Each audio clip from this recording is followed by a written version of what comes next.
Magandang araw sa inyong lahat at welcome sa aking channel. Hindi mapigilang mapaiyak ni Julia Montes sa sorpresa ng aktor na si Coco Martin para sa kanyang ika-29 na kaarawan. Pinangunahan ng bida ng serye at nobyo ng aktres na si Coco ang nasabing surprise birthday celebration. Sa video, makikitang emosyonal si Julia habang kinakanta ng mga malalapit na kaibigan. Bukod dito, ay nakatanggap din ng aktres ng sorpresang birthday cake mula kay Coco.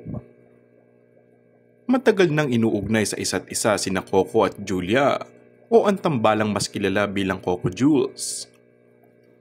Gayunpaman, hanggang ngayon ay hindi pa rin diretsahang inaamin ng dalawa ang kanilang tunay na relasyon.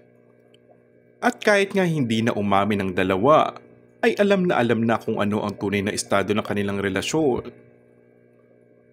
Gaya ng nakaraang taon, si Coco pa rin ang nag-set up para sa salubong ng kaarawan ng aktres. Mula cake, maging sa mga pupunta, at dekorasyon ay si Coco ang nag-isip nito. Nais nga ng aktor na maging espesyal ang araw na ito sa kanyang mahal, at gaya ng inaasahan, sweet na sweet din ang dalawa na magkatabi sa upuan. Mensahe pa ng aktor para kay Julia. Nasa kanya na ang lahat. Ano pa ba? Siguro good health.